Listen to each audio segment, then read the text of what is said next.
Well, you got a face like a bulldog looking piss off a thistle. Zach, I can't do this. What are you talking about? I'm gonna choke, I'm gonna screw up, I'm gonna botch a move. I won't go over the crowd. Hey! Come on, let's go! Zach, I have no idea who I'm supposed to be out there. Do what The Rock said. Be the first you. Oh, bollocks to The Rock. That's not advice, Zach, that's a tweet. He's not some weirdo freak from Norwich, is he? No, but that is who you are. Who else you gonna be? Come on, if you can't do this, no one can. You're a knight. Wrestling's in your blood. Like hepatitis. A, B, and C. Riddled. Welcome to part 2 of our Fighting with My Family episode. But before we go into real talk, it's time for PP. That's our patron pitch. This is where we let our patrons know what they can expect in their exclusive patron feed, and we let non-patrons know what they're missing out on.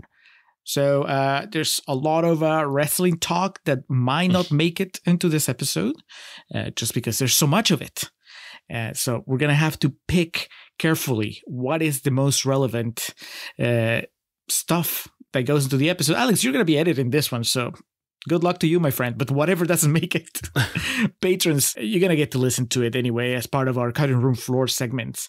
That's available to anybody that's a patron from the ground up, Travolti's tier and upwards. Everybody gets to listen to the stuff that doesn't make it to the main feed. Just like everybody also gets access to the chat. The chat where we had a fun exchange of ideas and jokes and what have yous during the Oscars. You know, I was kind of staying away from Twitter and from all the other social media. I figured I would just focus my effort on making whatever comments I had to make on the chat. And thankfully, it wasn't just me shouting into the void. There were people shouting back, including Billy from We Watch a Thing. He's a patron. He's a patron through the We Watch a Thing account, which means that his co-host Dave also has access to it. And so at some point, the We Watch a Thing account started talking shit about Wes Anderson on our chat. And I was like, but Billy likes Wes Anderson. What's going on? And then it clicked. I was like, oh no, it's Dave. You found an ally, Alex. That's what happens. If that sounds like fun, well, you have access to the chat when you're a patron. You also have access, like all patrons, to our bonus episodes. March, our bonus episode is on the movie Om Shanti Om.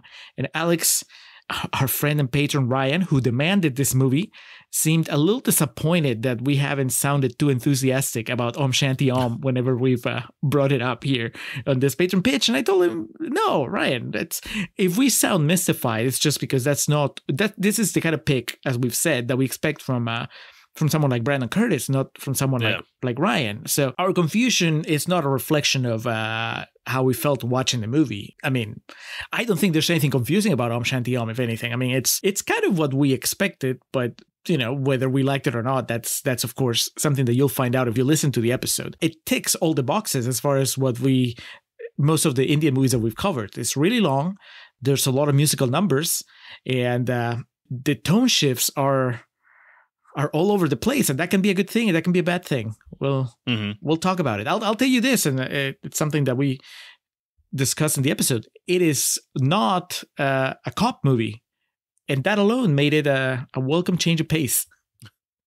An outlier. Yeah. No policemen, no terrorists, no criminals in this one. Well, I guess there is a bad guy he is a criminal. But yeah, Om Shanti Om, an interesting new foray into Indian cinema from the Contrarians. Thanks to Ryan. So you all have access. If you're a patron, you have access to that episode. It should be up by now. Now, if you want more content, then you get more content by going up a tier. Go to the We Know It's a $3 tier, and that gives you access to our pre-recording notes, give you access to our video reviews. This month, Alex is doing a solo quick video review on the movie What Keeps You Alive, a horror movie, and I am tackling the comedy, I guess, Deep Murder.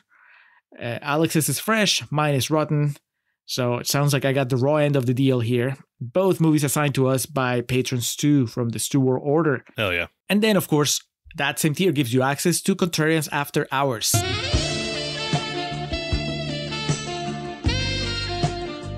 That's the spin-off show where we tell you about other things that we're watching, that we're listening to, that we're playing, that we're thinking about. Alex, we kind of last minute, we decided that we were going to do something special for this After Hours, a sequel of sorts to another Patreon project. Tell me the truth, Alex. Had you forgotten that Irish Wish was coming? I did, and we talked about it too. Yeah. Yes, I had forgotten all about it. I mean, we kind of made a low-key commitment to this Lindsay Lohan renaissance on Netflix. So her latest movie, Irish Wish, is out just in time for St. Patrick's Day.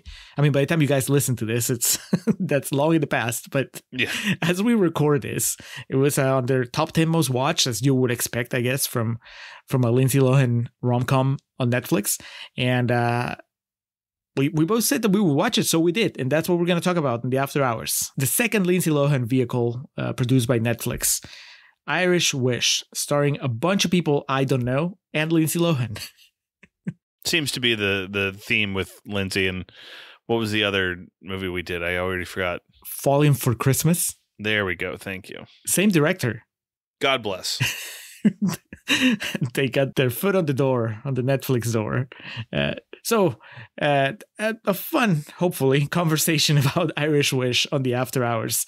And then if you want more, well, you can have more. Just go up to the Embry's tier, the $5 tier, or the GAD tier, the $10 tier. And that gives you the power to tell us what to watch. That's what those people like Ryan and Stu and Brandon, that's how they get to shape what we see on the main feed and on the Patreon feed. So go to patreon.com/Contrarian Prime, look at what we have to offer, look at the tiers, and see how you would like to join the Contrarian supplements.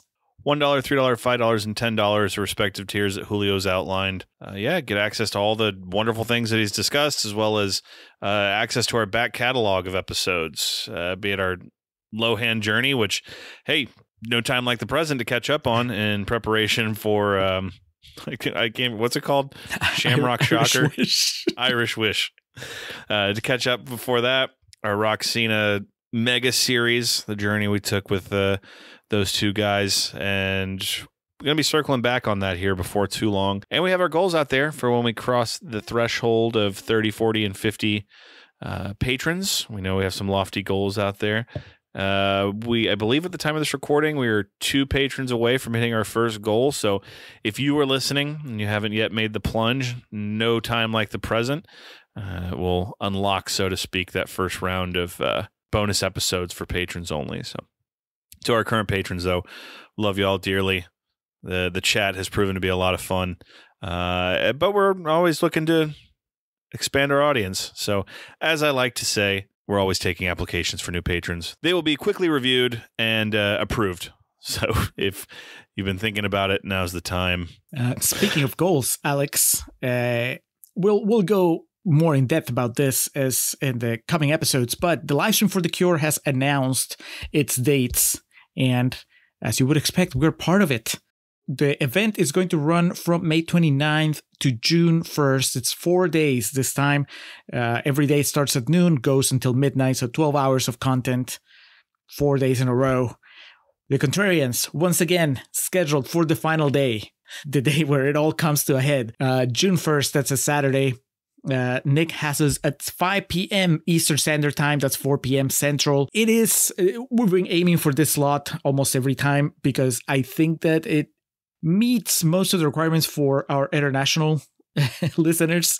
So I think it's really early in Australia and it's kind of late in England and then everything in between. Mark your calendars. We're giving you 2 months notice. Make sure that you are free on Saturday, June 1st, 5 p.m. Eastern, 4 p.m. Central, whatever it translates to in your country. It'll be a lot of fun. We're not going to tell you exactly what we're going to do yet, but that will be revealed in the coming episodes as we just log down on what we're doing. I think we've agreed on the goal, and I have some ideas, but Alex still needs to approve them. So as we cut through the red tape, you will be getting more details. But be excited because this is going to be the biggest one yet. And now, Alex, speaking of the biggest one, The Rock.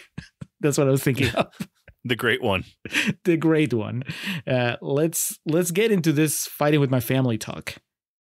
It blows my mind to get to this point, 26, to have a freaking movie made about you. Like, how cool is that?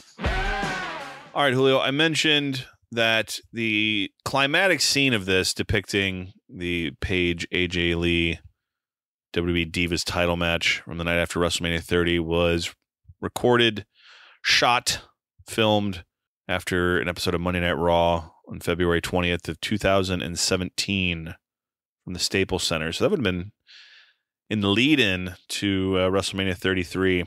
The Rock came out and said, this is what we're going to do. So they brought out Thea Trinidad, Zelina Vega, who played AJ Lee, and they brought out Florence Pugh's stunt double, who was played by Tessa Blanchard, which, if you know, LOL.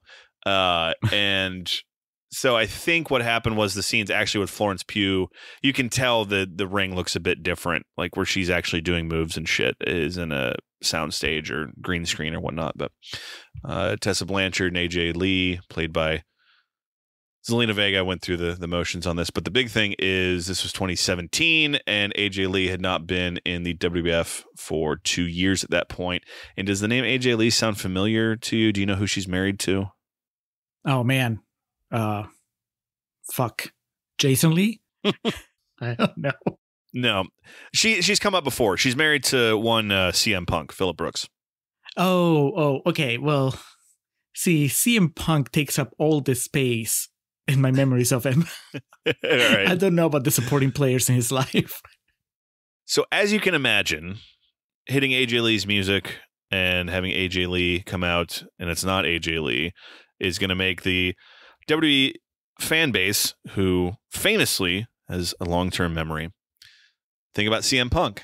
So as chronicled in the trivia section of the IMDb page, but I remember when this happened in real time, it was the talk of the town. During the filming of the WWE wrestling scenes between Paige and AJ Lee, fans kept chanting the name of Phil Brooks.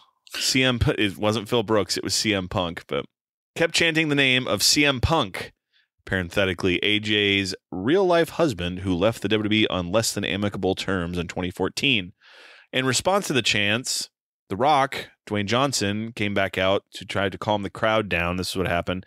And he actually called CM Punk from his cell phone in the middle of the ring and left a voicemail telling Punk that 15,000 fans were chanting his name at the Staples Center. Backstage, WWE producer Paul Levesque, this is Triple H, was said to have been seething at Punk's non-pre-approved mention, reportedly telling audio technicians, cut his mic. Does he realize we're in the middle of a lawsuit with this guy? A visibly annoyed Rock was then heard telling crew members at ringside, tell them they better not cut my mic. Soon afterwards, Levesque and Vince McMahon sent out a referee to tell The Rock to stop making CM Punk references, even though this was taking place after Monday Night Raw had gone off the air. Dwayne later said of the incident, I work off instinct, always listen to the people, and try to give them something special. Huge positive feedback from the fans. Fun night. Was that a tweet? I don't know. I that's worded like one for sure. It's like a page at some point when I think her brother quotes The Rock back to her, and she goes, that's just a tweet. If I remember correctly, Punk commented on it, and he said he saw The Rock was calling him and assumed it was like a butt dial or a wrong number or something like that, so he didn't answer it. I just think that story is hilarious. And it's honestly, up until I actually watched this movie, that's the main thing I knew of it and had in my memory bank, was that story of, once again, Triple H freaking out about something The Rock did and The Rock not giving a fuck. Never a dull moment, WWE. All right, so as I mentioned, Valentine's Day of 2019, budget of $11 million, box office return of a bit over 40, written and directed by Stephen Merchant, based off a documentary on the Knight family. Dwayne and his ex-wife, now business partner, Danny Garcia, executive producers on it. You know, it's a fine movie. Knowing the source material hurts my enjoyment of some parts of it, but if I view it for what it just is, it's like I said, you know, the 1 millionth attempt at recreating like the magic of Rocky or something. We'll get a little bit more into it here in a moment, but it's 93% on Rotten Tomatoes. So Julio, it sounds like you had to kind of sift through to find some negative ones, some nasty green splotches. what were the critiques? What were the put downs of fighting with my family? It's nice when it's like overwhelmingly positive on the tomato meter, because that means I can just like fast scroll and then the green splotches really stand out. It's like, well, let's pick this one. Question before I get into this. Have you seen that documentary? The one that about the No. Knight family? Okay. I'm not particularly interested. I mean, now you are, Alex. No. Okay, we're going to start with Jordan Rumi from World of Real, who says a smackdown of cliches. Yep. That's a reference, right? Smackdown? Is that a chainsaw? Yeah, The Rock says SmackDown, and there's a show called SmackDown named after that, and it's in the dictionary, the phrase SmackDown. But I always think the first time I ever heard SmackDown was Dr. Dre said that Nothing But a G Thing. So I think The Rock popularized a phrase that Dr. Dre may have. That's the first time I heard it. Who knows? You know, Oh, fucking man. Julius Caesar may have said SmackDown back in the day. Put the Smackdown. That's Roman Smackdown. Yes. All right. Next, Louisa Moore from Screen Zealots says, fighting with my family feels like it was chewed up and spit out in a uniform box from the inspirational sports movie factory. Every emotional trope is trotted out on full display in this watered down biopic. Okay, but What's the problem? Louisa, how do you feel about most of those celebrated sports biopic movies that you could accuse of doing the exact same thing? How do you feel about Seabiscuit? Yeah. Next, Pierce Marchant from the Arkansas Democrat Gazette, creating a film this pre-staged, as it were, serving dutiful dual purposes of telling Paige's story and acting as a PR bonanza for the WWE, seems a little out of Stephen Merchant's wheelhouse and is more than a little disappointing. Were you kind of scratching your head when you saw who wrote and directed this movie? I remember that at the time when it came out, I was like, that's weird. Must have been good money, you know, something like that. But I remember thinking money must be good. Yeah. You know, I don't, again, like the Vince Vaughn thing. I don't know if it's just The Rock met him and liked him or what happened, but it seems the parts of this movie are very fascinating to me.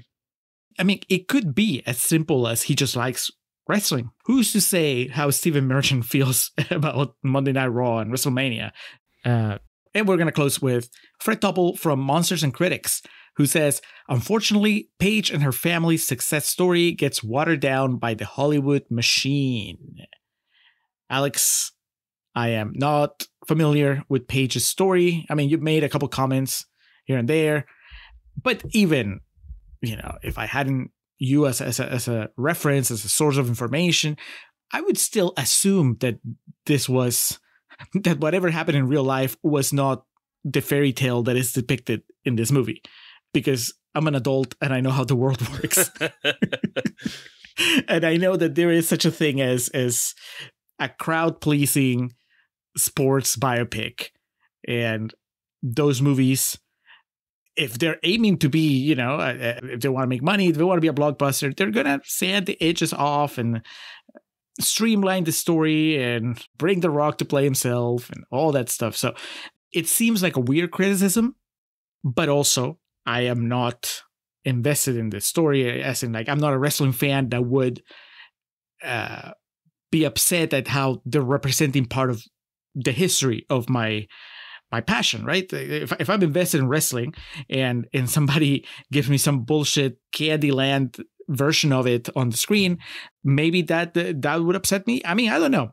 Do we live in a world, and I like to believe that we do, where you can have stuff like the Iron Claw and the Wrestler, but you can also have something like Fighting with My Family, and they don't have to be at war with each other when it comes to, you know, what they do for their audiences?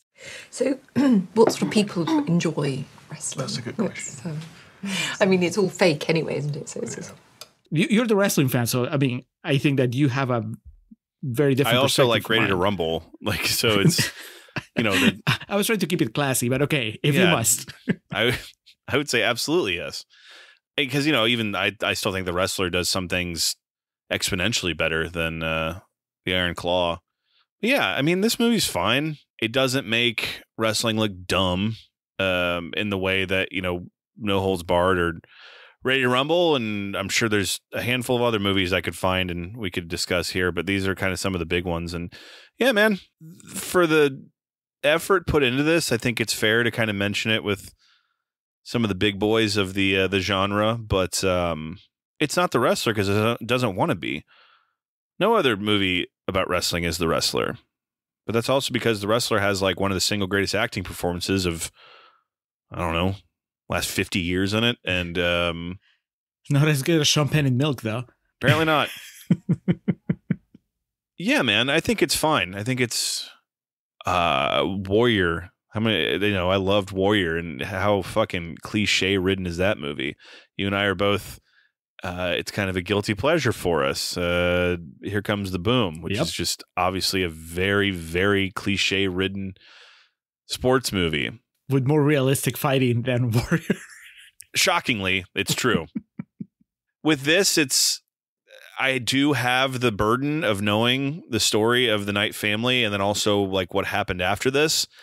But it's just plain as day. The Rock got obsessed with this idea of making this movie about this wrestling family because that the Young Rock show, remember, he made that shit. Like, he's just obsessed with this idea of not only sharing his story, well, that comes first, but then also the idea of like this multi-generational family of wrestlers, because that's how he made his original steps in stardom. And I could see him just being in a hotel room, some giant suite, and watching this, and then, hey, calling his agent, The Rock's got an idea.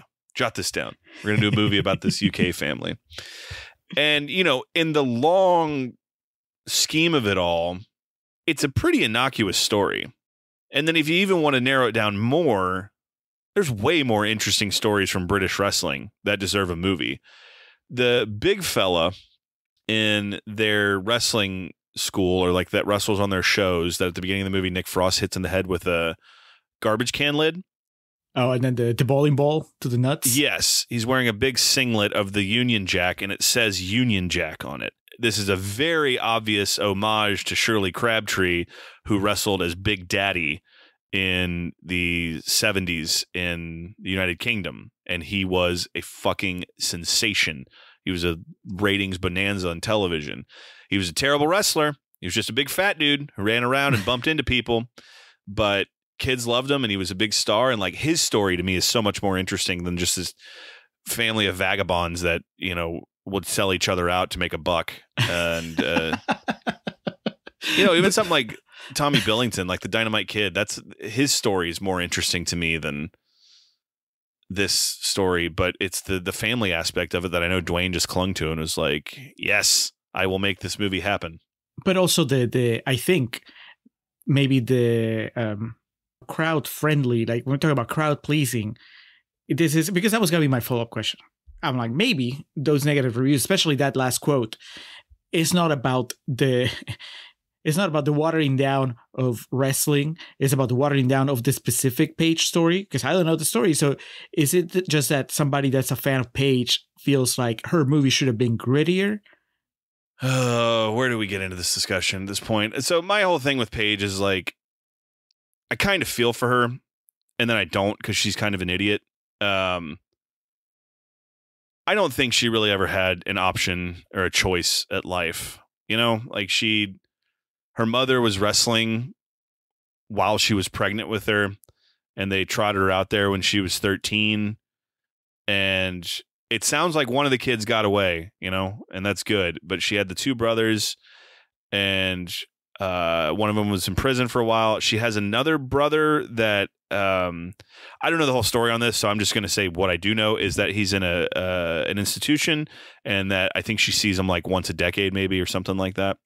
And I just don't think she really ever had a choice, and that's not exclusive to her. Don't get me wrong. There's the Guerreros, the Harts, the Von Erichs, very recently brought to light.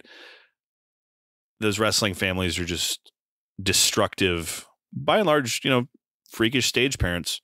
Fritz, Stu Hart, and it's what's expected of you. The difference with Paige, though, is she's obviously a woman, and all these other folks I've mentioned are dudes. And so I can't imagine her ascent was fun.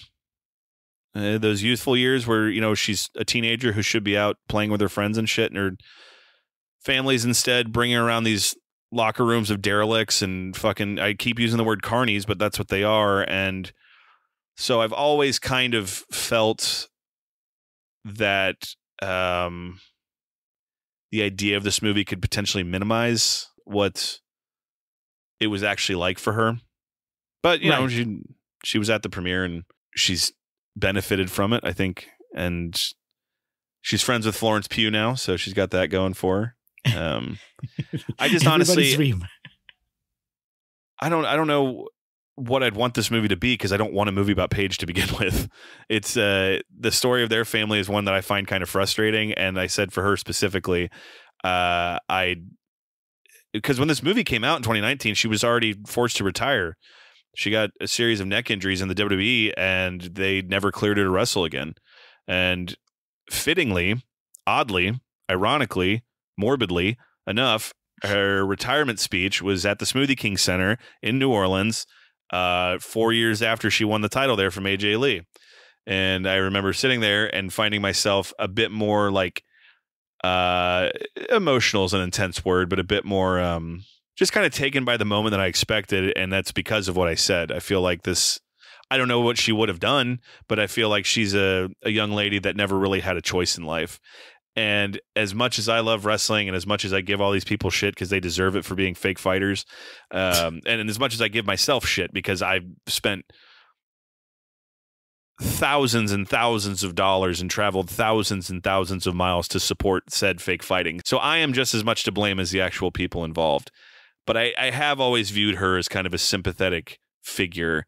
She also had a very abusive relationship with another wrestler, and there was a pretty serious situation where some personal videos and pictures of her were leaked, to the point where her dad at one point made like a public statement, like, if anyone's seen my daughter, help me. I kind of wish she had had a choice to maybe do something else with her life that wouldn't have exposed her to all these other evils of the world and vices, because I know she had some issues with substances and alcohol and shit. And it's just, I don't know. Am I making any sense with what I'm saying here?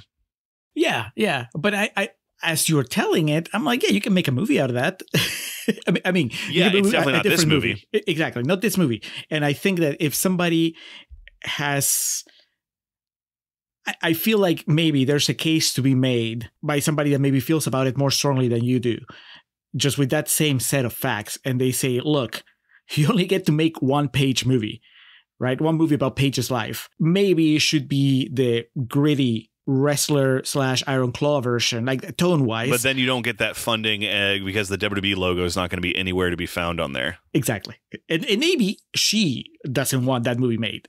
She's like, no, you know, if you're going to make a movie about my life, let's give it the spin of like the inspirational, fun story about how, you know, I did some stuff that was kind of groundbreaking, and, you know, we can put it as, you know, the women's movement and all that stuff. And I mean, I'm assuming she had a say, a little bit at least, in how, you know, I don't think that The Rock just said, okay, I'm taking your life and I'm making the movie. She has to have had some input.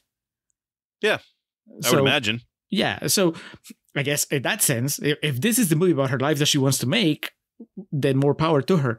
But the people are saying, well, this is just watered down bullshit, watered down Hollywood bullshit. I guess their argument is that, you know, you could have gotten the, I don't know, the Scorsese or Spike Lee Paige biopic where you really delve into like the harshness of her upbringing. And if you get to see her success, it's only short-lived. And then you go back to just the bad stuff. Although I guess at the time that they were making this movie, she was still wrestling, right? You said she was forced to retire. Done. Oh, she was done already by the time they were shooting? Oh, that sucks. Yeah, her retirement came in. Well, I don't know about the time they were shooting, because if they were shooting this in 2017, she was still active, but she officially stepped away in April of 2018 for that time being. Paige's time with the NXT is over. Okay. Because tomorrow night she'll make her debut live on Raw, and she will be fighting AJ Lee for the Divas title. Yeah, I mean, that's why I've always had that. I will watch biopics. I will enjoy biopics, whatever, but I've never been interested in the idea of crafting a biopic. Seems like such dangerous water, so complicated. Like, let's just come up with a story from scratch, because that way we don't have to worry about how reality will affect the perception of the people watching our movie. I went into fighting with my family the first time I watched it, completely like not knowing anything. And so I had that advantage, I guess I had that privilege in a way of experiencing it only as a movie. And so I can, that's something that you never would have been able to do because you knew about it. And I think that even if you didn't know somehow about Paige's story, you still know so much more about how it all works that you would have been able to feel the fakeness more than I did on that first watch. Now, in the years since, it's not like I've learned a lot, but I've learned some. So when I rewatched it now, I could feel like the first time I watched it, I was like, okay, it was a movie. And then this time when I rewatched it, I was like, okay, this is a little fake. Yes. And my first thought was, oh, it's because, and I think I mentioned in Contrarians Corner, the Iron Claw is just so recent, right? And that felt like a lot more like real life. And so this movie comes along and it says based on a true story. And it just felt, but you know what? I don't mind. I don't either. That's the thing. Like, I think this is perfectly fine. I was messaging my partner in crime, Joel Hubert, earlier today. And I said, this isn't a bad movie by any means. It's just fucking hilarious when you know anything about wrestling. I appreciate that they don't shy away from her family being nothing but carny fucks. He said, I recall liking it, though Paige having a movie has aged hilariously. So I guess to give more insight to that real quick. So she eventually got out of her deal with WWE. I can't remember if they released her, or contract expired, or they just came to a mutual parting. And then she was able to find a doctor who would clear her. And so she went to AEW, All Elite Wrestling, and she wrestles there now. Oh, so every once in a while. She's back wrestling? Yeah, I saw her in Chicago when I went there. She was in a 6-man tag, or 6-woman tag, excuse me. And at their All In event this past, when was that? August. There was an event they had at Wembley Stadium in the United Kingdom that, you remember when we talked about AEW previously, I said it's kind of weird that a non-WWE show is drawing these crowds. Mm-hmm. They drew like 70,000 people to Wembley Stadium for this. And Paige won their women's title, defeating Hikaru Shida, Dr. Britt Baker, and Toni Storm in a 4-way match. And since it was in the United Kingdom, you best believe her family found a way to worm their way in there. And her whole fucking family came out with her for her entrance. They all stood there just looking like the true workers they are. And, they got their moment together. She won the belt. She's since lost it, I believe. I don't watch AEW as closely as I do WWE, so you'll have to forgive me. But yes, she lost it to Shida. And so it was basically like her to have her moment there in the UK. I don't know if she's been like outspoken about her time in WWE or anything like that. It was similar to the Bryan Danielson, excuse me, the WWE eventually cleared him to wrestle.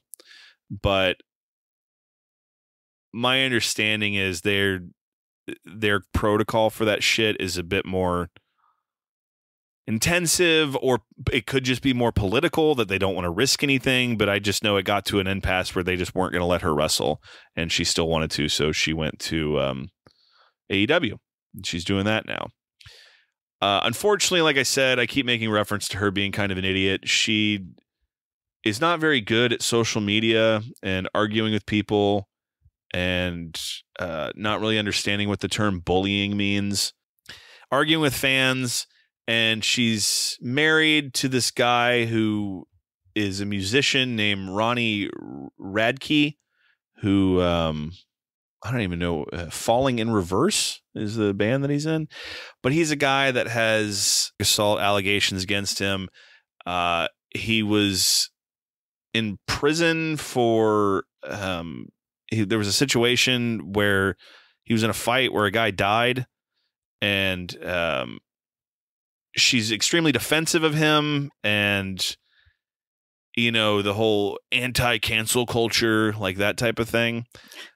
she hasn't painted the best picture for herself in kind of the wake of this movie. And again, I know it's been 5 years since this movie came out, but are you saying she Gina Carano herself? Not that bad. No. I mean, AEW is the promotion that like caters to like the progressive fan base, I guess you would say, which is fine. No issues with that. But, you know, she hasn't messed up bad enough for them to condemn her or anything like that. It's just, I was about to say, if that's the progressive wrestling promotion, then. Well, here's the point, Julio. No one in wrestling is progressive. The people who run AEW contributed $1 million to Donald Trump's campaign. It's just like it's a marketing ploy for them to sell like wrestling is for everybody. We welcome everybody here. It is a gimmick, yes. But sometimes people fuck up even so bad that those companies have to take action. And she's not in that category yet. It's kind of what Joe said. It's just, it's aged kind of comedically that there's a biopic about fucking Paige. To give you an insight into the mind of her father, who you see at the end of the movie, you saw that guy, right? Oh, yeah. Okay. He cried. He was disappointed that he was going to be portrayed by Nick Frost because he wanted to be played by Ray Winstone. But when he saw Nick Frost's performance, he said, he's actually pretty good. I want the quote from Ray Winston. What does Ray Winston think about this? And he said, who? All that aside, and like I said, my mixed emotions about Paige, because I really liked her like in her WWE run, because like I said, she stood out. She looked different. And she had a great headbutt. I mean, honestly, one of the best headbutts I've ever seen a wrestler have. She would load it up and throw it, and like, because she had that wild hair, it just looked so good. Like every time it looked like she was just fucking cracking the shit out of the other person's head with her own. It was, and that's the best you can do in wrestling, when you do something and it looks extremely real and it's not. That is the art. And she had at least that one facet mastered. I remember when her and AJ beat the Bellas at WrestleMania that one year, it was kind of an interesting little wrinkle to everything that had gone on up until that point. It was kind of like for lack of a better phrase, the outcast beat the popular girls. That's kind of what it felt like in that moment. And that's, that trickled down. And once Sasha, Becky, and Charlotte came in, that's when the whole women's revolution happened. And she was a bit of a pioneer for, what she was doing at the time. And I don't think this movie does enough to really express that. It's more just interested in being like, oh, there were 4 girls that made this tryout, and she doesn't look like the other 3. And I know there's lines of dialogue inserted in there, but I think there's things that could have been improved upon it. But for what it is, it's fine. It's a fine, cliche-ridden sports movie, biopic, like we were saying. And we make the joke in our Iron Claw discussion about, have you never seen a biopic before? Do you know how many accuracies are in Walk the Line? And that movie was nominated for a whole slew of awards. And the one thing I will say that I didn't call out in the first half that I found just unbelievably funny, because I know it's not intentional, but God, it cracked me up. When she gets to Florida, she's acting like she's seeing sunshine for the first time. She's like looking at like the whole depiction squinting. of America, really. Yeah. She sees a pool and she's like, what the bloody hell's this? And it's great. I mean, I think it does a good job of representing. She didn't come from squalor, obviously, but like the conditions she lived in there to what she made for herself here. And that kind of annoys me in her story too. I don't, never turn your back on your family, but I'm sure they seem like the people that still try to leech every penny they can from her. When they come back to Superstars, we'll have full houses every night. We'll be shifting a ton of merchandise. You should buy shares in us. And if I was her, I'd almost approach it like, fuck you, man. I got out of that. I did more than y'all ever did in this industry that you just expected me to be in. And so now I'd have a living for myself. But, her brother, who couldn't cut in the WWE, when she got into AEW, she made sure to find a job for him there, because Tony Khan can't say no to anyone. So now her brother's like her bodyguard. And at least on my circles of Twitter, everyone just talks about how terrible he is. Oh, wait. He's her bodyguard, like a real bodyguard, or bodyguard as part of like on TV, on like part of the storyline. Okay. Yeah. Let's talk about the brother for a minute, because you brought it up in Contrarians Corner. I think maybe even Real Talk. yeah, the actor's good, but also maybe that is the biggest disservice to the movie that came from you being so familiar with that family and me not being familiar, because I really like what they did with that character, with the brother character, and I found that was really what elevated the movie a little for me. Just the idea that we get to see this guy who is doing everything right in his mind, and it's just that he's not good enough. He's just not what they're looking for. And then having to see him deal with the fallout of being rejected and having to just recontextualize his life and his goals. I thought that was very, very, very cool, like very interesting. And I felt for him, I felt, even now that we're in real talk, like even when he goes off script and gets into a real fight with her, I mean, that scene I was on the edge of my seat, might be too much, but I was really like interested. That's a really, really interesting moment, a very compelling conflict between a brother and a sister and the parents watching and all that stuff. It's like, what's going to happen next? And can he recover from this, or is he going completely off the deep end? And so I was fully invested in that story, and I like where it landed. Right, he ends up basically coming to terms with the fact that he is not a superstar. He's not somebody that's he doesn't have that quality, but he can still teach and he can do good, like make a difference in his own way. And because it's Paige's story, it really underplays that, it gives him a couple of scenes and then he calls her and all that stuff, but it's not the focus. And I think that actually makes it play even better, because we're not, they're not hitting you over the head with that. They're too busy hitting you over the head with how awesome Paige is. So I like that a lot, but unless I'm wrong, like it sounds like you couldn't really connect to it because you know what the real Zach is. I mean, like, the rest of the squad just seems to be a bit of an idiot. I remember he was blaming, if I remember this correctly, he was blaming William Regal, who of Regal Cinemas? Of Regal Cinemas, exactly.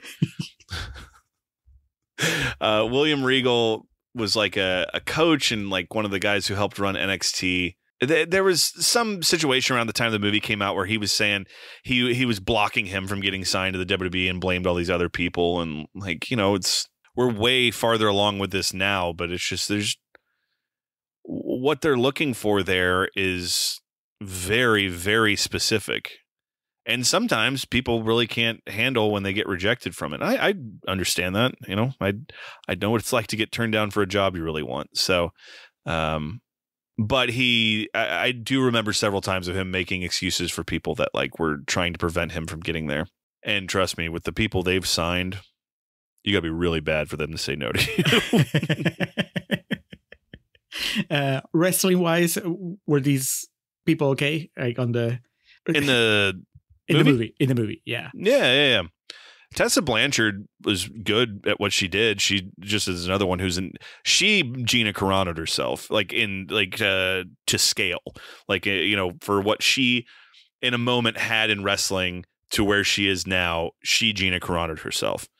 Paige is still doing all right. But so wait, are you telling me that that's not Florence Pugh didn't do the wrestling? It wasn't just that match at the end, like the entire movie? My understanding is that Tessa Blanchard was putting in the work. I don't know. Maybe Florence Pugh hit a suicide dive. It looked like she definitely executed that page turner at the end. So good on her. Yeah, the wrestling was fine. It's so hard to capture. It's so hard. And, the Iron Claw, one of its biggest failings was on the wrestling side of things. Not just in the sense of, trying to present it as real sometimes and fake as others, but then the Iron Claw, where it really stumbled, was it would try to present entire matches in 3-minute form. And that just doesn't work. That one of the successes of The Wrestler is that it would just show you high points of matches, or we now resume Randy the Ram versus the Ayatollah, that type of thing. Mm-hmm. Ready to Rumble, the whole third act is a fucking match, which just kills it. Like, if you don't like wrestling, who gives a shit? So here they do about the best they can in the sense of high spots and portraying like what she's training and then showing her executing that in a match. The end is so stupid. They should have just done the whole match. They should have had a sequence where Florence Pugh's talking to Zelina Vega backstage. Zelina's like, all right, we're going to go out there. I'll put you in my finish. You reverse it. 1, 2, 3, we're out of there. And, you can still have that moment where Florence Pugh doesn't tell Nick Frost and the gang this is what's happening, so they're watching at home and they're just as surprised as everybody. But yeah, but that takes care of the surprise, but it doesn't really provide you with any like suspense, because if you're, I'm not defending what they did. I think that's also the weakest part of the movie, but they have to come up with a way of telling us, getting to that ending and making us. They have to give her that crisis. Dumbly, I think what they did was like, oh, we're gonna make it to where it's a real fight. So is she gonna be able to win this real fight? But they could have done something else that has to do more with the performance instead of the outcome of the fight. It's weird because I watched it this time knowing that was gonna happen, right? And so I was trying to force logic and a reading, and I was thinking, no, maybe we didn't see them have that talk, but we're still that talk did happen, and what we're seeing on her face is she's just freezing in a performance. She's not freezing because, oh my god, there's a fight, I'm in a real fight and I don't know if I can beat this woman, but more like when an actor forgets his lines. So it's someone just had the idea that we need the climax to be more epic than it actually was, when in reality I think it would have been, even for just the general going public, more impactful for her to go over her match with like the champion at that time. And like you could have Vince Vaughn there, like agenting the match or some shit, and to show that she belongs there, as opposed to at the very end of the movie trying to suddenly spin it like you haven't been saying this is fake bullshit for the past hour and a half. Right. So it's again, I think this movie's fine, but that they could have really done something with that ending that made it more impactful. The ending's a big swing and a miss for me. Yeah, I think that maybe what you do is you make the climax has to be her coming out of that room. Vince Vaughn keeps like knocking on the door, and that's the big moment. The big decision is her finishes a phone call with her brother, takes a deep breath, and exits. And that's how that's like that's the end of the movie. She decided that she's part of this world. And then the match that follows is just kind of like the epilogue. It's like, what do you want to see? But the real big moment is that. Instead, they built it toward the big moment is the match, and that's weird because I'm like, wait, you were telling me that it's all fixed. Why is she acting like she doesn't know what's happening? That aside, though, Alex, would this now jump to the top of your Florence Pugh performances? Oh, I don't know. What did we decide that I've seen? I've seen Little Women, Midsummer, this, and Oppenheimer. Not that she has much to do in my opinion, any of those movies, but Oppie definitely least of which. Yeah. She is British, right? I think so. She is not American. She's from Oxford. All right, yeah. So the accent wasn't put on. I don't know. Yeah, I guess because like there's actually a full range of emotions it seems that she goes through, and I know people that are Midsummer believers will point to many moments of that movie, but it's just. How about this? She accomplishes.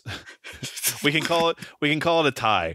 She accomplishes it in with 40 minutes to spare for Midsummer. She accomplishes a full range performance here. I guess what I really should have asked is, do you finally get the appreciation for Florence Pugh? Because she's one of those. Dog, I never disliked her. I dislike Midsummer. It was like what I had seen of her was Midsummer and Little Women, and I was like, nah. And then Oppenheimer came out, and I think as much as I love that movie, and as much as I think everyone loves that movie, they would agree for the importance of her character, she doesn't really have much to do. I think she's really good with the little she's given in it. So it was never a sense of me not appreciating her or not thinking she was like up to task. It was just the sample size I had was pretty small. All right. Well, at least now I feel like maybe we're close closer to being on the same page to where, I'll say, hey, there's Florence Pugh. And you'll be like, oh, okay, that's Florence Pugh, or that's good. As opposed to me going like, oh, there's Florence Pugh. And you're like, who gives a fuck? She doesn't look so. I'll tell you, she's better than Bryce Dallas Howard. That's someone I still see. And I'm like, why? Why? Because The Village, Alex. That's why. Fair. That's her best performance. Your brother's a journeyman. No. Yes. No.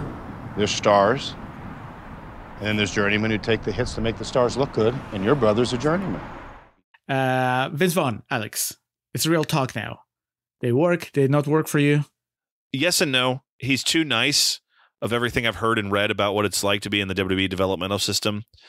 But I buy his sincerity because Vince Vaughn's a good actor. Yep.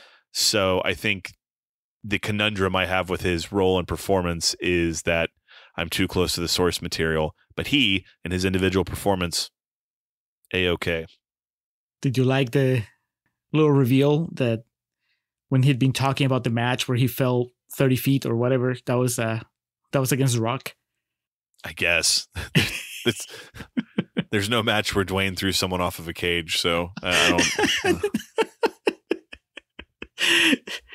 don't. I cannot make fun of you for just basically having a parallel to real life with every single thing that happens in this movie, because I do the same thing with, I can do the same thing with the MCU. I'll be like, oh, well, Spider-Man never did this.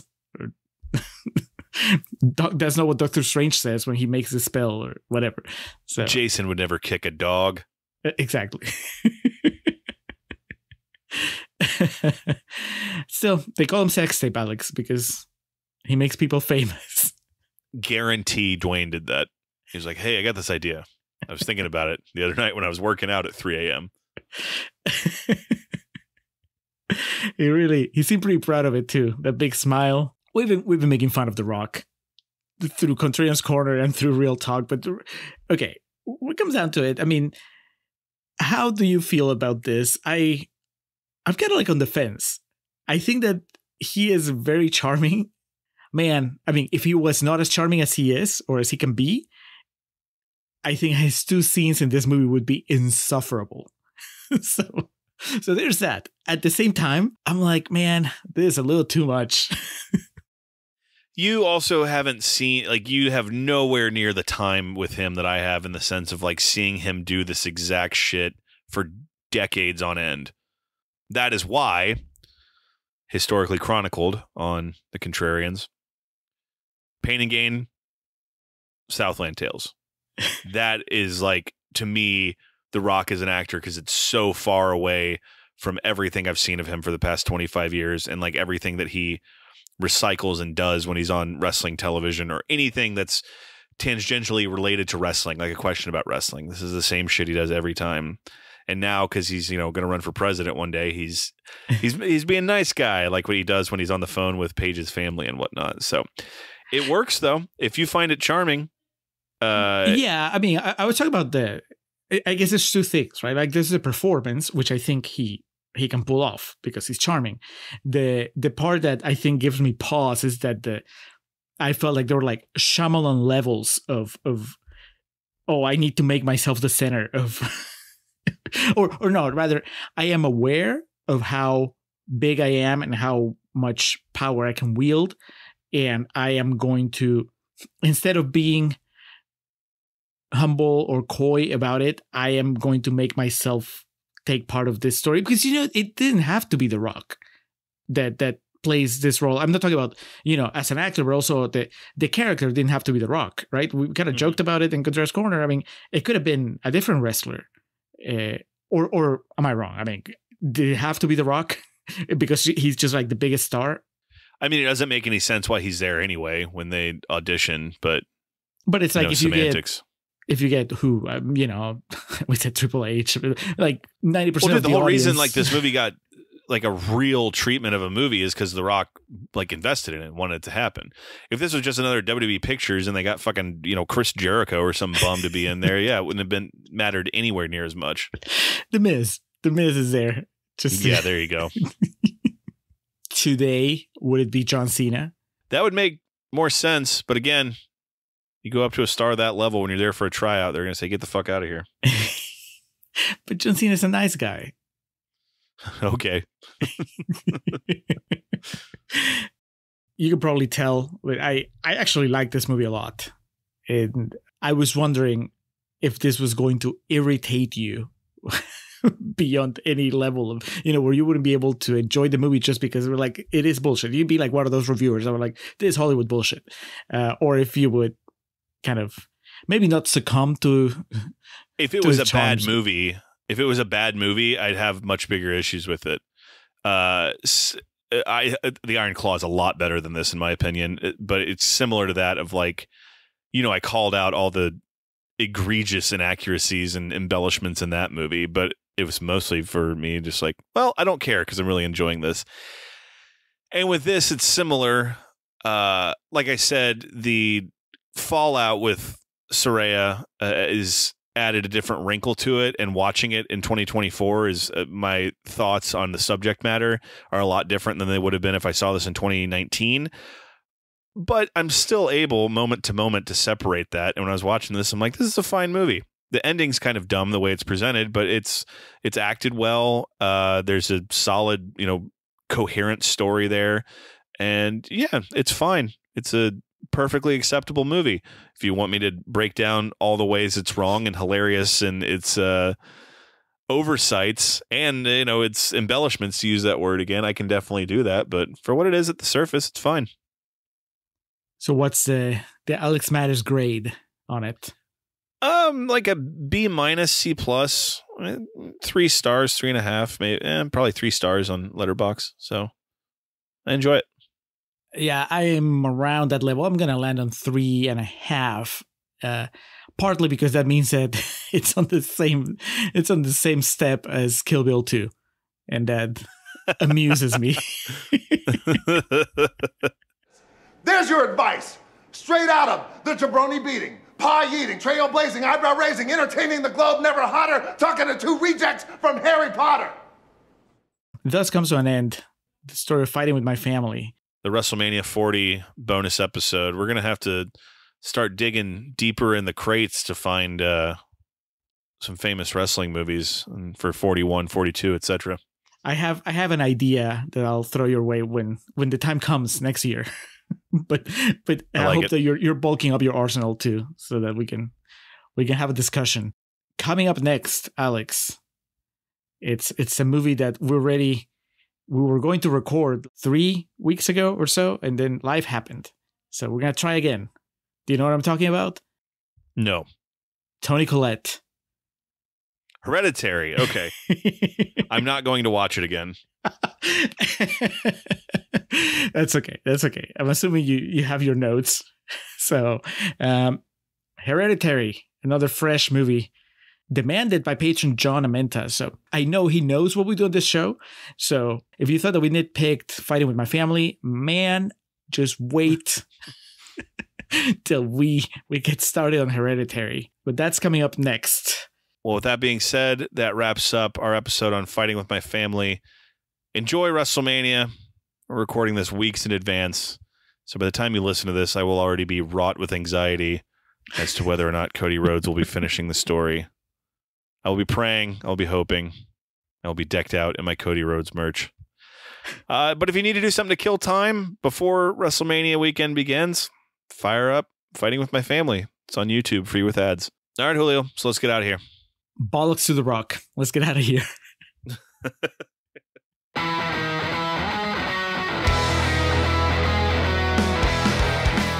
Welcome to our end credits. Or as we usually call them, our perennial plugs. We start off by giving thanks to the Festive Years who provide our opening and closing tracks. They kick us off with Last Stand and take us home with Summer of 99. Be sure to head over to thefestiveyears.com for any and all Festive Years needs. Our friend and fellow podcaster Hans Rothgieser is the man behind our logo and all the art you see related to our show. Reach out to him and let him know how much you like that little tomato. His email address is mildemonios@hotmail.com and his website is mildemonios.pe. That's MILDEMONIOS. You can also check out his podcast Nación Combi about Peruvian current affairs and Marginal about economy. Hans, thank you for all your support. For those interested in the regularly absurd world of professional wrestling, Joe and the boys over at latenightgrin.com have you covered. Tell them the Contrarians sent you. And we like to close with special thanks to our social media team of Zoe Perez and Corey Ari. Each of the social media accounts we mentioned in the introduction look as good as they do because of their work. So that'll do it for this episode of The Contrarians, where we're right and you're wrong, and we will catch you next time. How much money